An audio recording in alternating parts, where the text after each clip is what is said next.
करोड़पति होने के बावजूद फ्रूट बेचता है और अपने अकेले का पेट पालने के लिए दर बदर कैसे ठोकरें खाकर जिंदगी गुजार रहा है। आज वो चेहरा भी दिखाते हैं और पाकिस्तान की वो नायाब सोसाइटी भी आपको बताई जाएगी, वो लोग भी बताए जाएंगे कि जो गरीब का हक कैसे मारते हैं और किन को डरा धमका कर घर से, गाँव से, मोहल्ले से निकाल दिया जाता है। तो डराते धमकाते की नहीं? डराने तो 2 बारी हमला करता मेरे पे। और इसके ऊपर सोते हैं आप। ये देखिए, मेरा कैमरामैन दिखाए, मेरे अंदर जाने की भी जगह नहीं है। क्या कहना चाहते हैं गवर्नमेंट को? गवर्नमेंट को ये कहते हैं कि अभी भी मैं सारी जिंदगी गुरबत दे विच कढ़ दी, हुण भी मेरे नाल नहीं खलोंदी, तो गवर्नमेंट का सानू की फायदा है।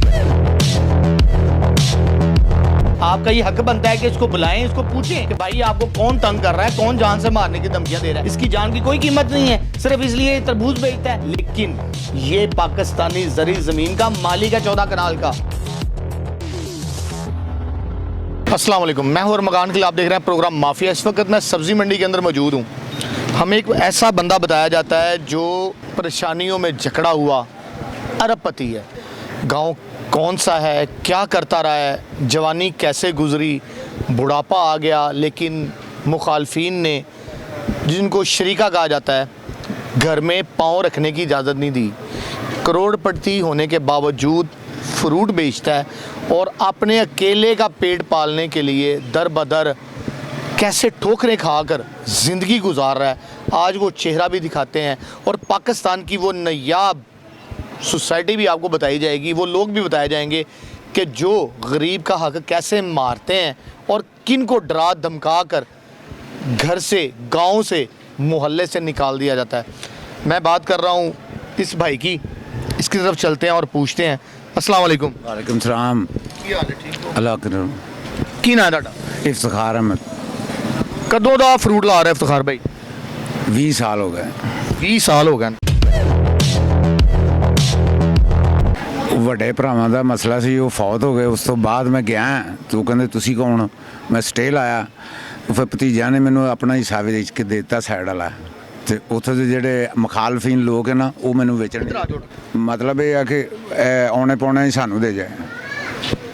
ਪੌਣੇ ਪੌਣਿਆਂ 'ਚ ਤੇ ਡਰਾਉਂਦੇ ਧਮਕਾਉਂਦੇ ਕੀ ਨੇ? ਡਰਾਉਣੇ ਦੇ ਤਾਂ 2 ਵਾਰੀ ਹਮਲਾ ਕਰਤਾ ਮੇਰੇ ਤੇ।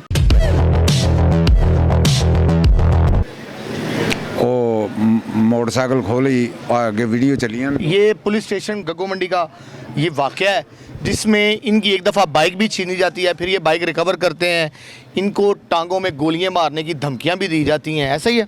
हाँ जी। 14 कनाल का मालिक, लंबे सड़क इसकी ज़मीन है जो ज़री ज़मीन है, और 14 कनाल ये तरबूज बेचने पर मजबूर है। मरियम नवाज़ ने ऑर्डर पास किया था कि जी जिसकी ज़मीन है उसको मिलेगी, जिसके नाम पे बोलती है। अभी कब्ज़ा भी इस भाई का है, सिर्फ बेचने नहीं देते। वो कहते हैं आधे रेट पर कम कीमत में हमें दो, वरना तुम्हें जान से मार दिया जाएगा। ऐसा जो भी खामोश तमाशाई है। क्यों इलाके में असरो सरूख रखने वाले वो लोग हैं जो इसको डराते और धमकाते हैं। बाकी तमाम अपनी जायदाद बेच के साइड पे हो गए हैं, सिर्फ ये अकेला बचा है। ऐसा ही है जी? हाँ जी। अकेला बचा है और इसी की जायदाद के ऊपर बाकी सबकी नज़रें हैं कि इसका भी हिस्सा खा लिया जाए, इसको भी दबा लिया जाए, जैसे पाकिस्तान में होता है बहनों के हिस्से पर। इस दफ़ा ये भाई के साथ हो रहा है कि इसका हिस्सा दबाने की कोशिश की जा रही है।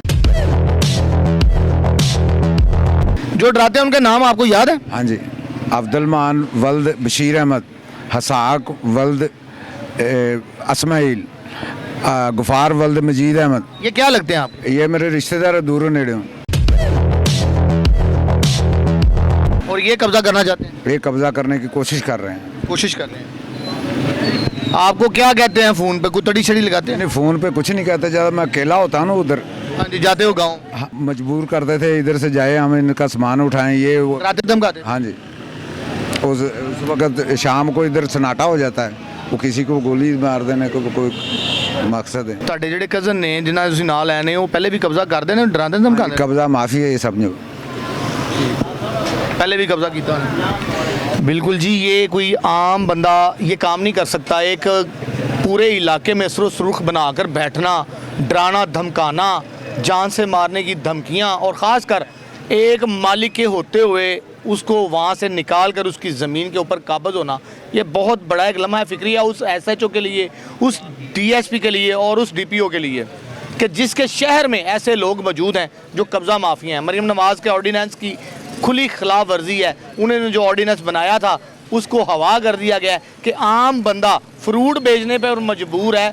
5 सालों से ये फ्रूट बेच रहा है और अकेला है। शादी की हुई है आपने? नहीं, शादी नहीं हुई इसकी, सिर्फ इसलिए कि एक मैं बंदा हूँ, महंगाई के दौर में कहाँ बच्चे पालूंगा, बेगम को कहाँ रखूँगा। ट्रक अड्डे के अंदर ये तरबूज बेच के अपना गुजारा कर रहा है। आपकी रहाइश कहाँ पे है? इधर ट्रक अड्डे में। ट्रक अड्डे में ड्राइवरों के साथ? नहीं नहीं नहीं, अकेले मैंने छोटा सा कमरा लिया है, रेडी से भी कम है। जब हमें इसकी बातों पर यकीन होने लगा तो हमने इससे जो डॉक्यूमेंट लिए वो हम नाजरीन के सामने रखते हैं, इंस्पेक्टर जनरल पंजाब पुलिस के सामने रखते हैं, मरीम नवाज साहबा के सामने रखते हैं, ताकि इनको देखने के बाद कोई फैसला किया जा सके। मुतलका SHO भी इसका साथ दे। इसमें स्टाम्प पेपर है, मुआहदा है, कंप्यूटराइज की हकदारान की मिसल म्यादी है, पुराने वक्त की तहसीलदार के हाथ की बनी हुई फ़र्द है जो कि वाज़िया बताती है कि ये इस ज़मीन का 14 कनाल का मालिक है। कंप्यूटराइज फ़र्द भी जारी की गई है इसकी तस्वीर के साथ, वो भी हम इसी प्रोग्राम में चला रहे हैं। चलाएं जी, हम वो कमरा देखते हैं जहाँ पर ये रहते हैं।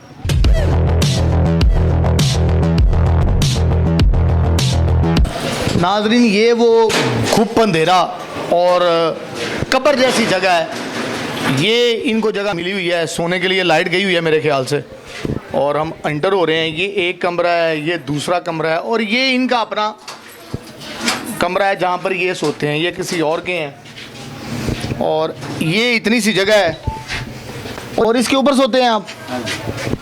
ये देखिए, मेरा कैमरामैन दिखाए, मेरे अंदर जाने की भी जगह नहीं है।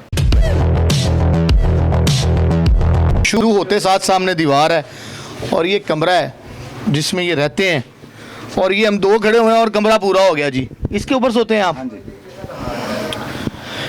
इंतहाई अफसोस यही किया जा सकता है कि मरीम नवाज़ के अहकामात को 90 डेज़ जो ऑर्डिनेंस उन्होंने पास किया था कि जिसकी ज़मीन होगी उसे लेके दी जाएगी, जिसका कब्ज़ा है वो वागज़ार करवाया जाएगा। इसकी ज़मीन पे कब्ज़ा नहीं है, ये मालिक है, लेकिन वहाँ के लोग इतना इससे प्रेशराइज कर चुके हुए हैं, इतना डरा धमका चुके हुए हैं कि SHO भी वहाँ चुप करके बैठ गया हुआ है। क्यों? महाना आता है जी, महीना मिलता है। जो कब्ज़े वाली ज़मीन होती है सबसे पहले SHO को हिस्सा जाता है जब वो बिकती है। तो ये SHO को सोचना चाहिए कि मौका पर मालिक मौजूद है, वो अपनी इल्तिजा कर रहा है, IG साहब को दरख्वास्त दे चुका हुआ है। इसके बाद भी देखा जाएगा उस केस में क्या प्रोसीडिंग हुई है, SHO को क्या अहकामात हुए हैं, SP को क्या अहकामात हुए हैं, SDPO को क्या अहकामात हुए हैं, ये भी देखा जाएगा। लेकिन मरीम नवाज साहबा ये पाकिस्तानी शहरी है। वोट किनू पाते रहे हो? नून लीग नू। नून लीग? सच्ची सच्ची आज तक नून लीग नू वोट पाया? हाँ जी। क्या कहना चाहते हैं गवर्नमेंट को? गवर्नमेंट को ये कहते हैं कि अभी भी मैं सारी जिंदगी गुरबत ਦੇ ਵਿੱਚ ਕੱਢ ਦਿੱਤੀ ਹੈ, ਹੁਣ ਵੀ ਮੇਰੇ ਨਾਲ ਨਹੀਂ ਖਲੋਂਦੀ ਤੇ ਗਵਰਨਮੈਂਟ ਦਾ ਸਾਨੂੰ ਕੀ ਫਾਇਦਾ? आम बंदे दे नाल गवर्नमेंट ना खलोवे तो फायदा तो कोई नहीं। हाँ जी, बिल्कुल सही गल। बिल्कुल जी, अगर आम आदमी के साथ भी लॉ फॉर एजेंसीज या कोई गवर्नमेंट नहीं खड़ी होती उसको हक दिलवाने के लिए, तो ऐसी गवर्नमेंट का कोई फ़ायदा नहीं है। ऐसी गवर्नमेंट को गरीब आवाम पर मुसल्लत नहीं करना चाहिए। SHO साहब, आपसे भी पूछा जाएगा, इसको जान से मारने की धमकियां दे रहे हैं, वो इसकी ज़मीन बेचने नहीं दी जा रही, क्यों नहीं दी जा रही? आप भी इसके जवाबदेह हैं। आप इसके इलाके में SHO हैं, सीनियर हाउस ऑफिसर हैं वहाँ पे। आपका ये हक बनता है कि इसको बुलाएं, इसको पूछें कि भाई आपको कौन तंग कर रहा है, कौन जान से मारने की धमकियां दे रहा है। इसकी जान की कोई कीमत नहीं है, सिर्फ इसलिए तरबूज बेचता है। लेकिन ये पाकिस्तानी ज़री ज़मीन का मालिक है, 14 कनाल का। प्रोग्राम को बाकी हिस्से की तरफ लेके चलते हैं कैमरामैन यूसुफ गुजर के साथ, लाहौर।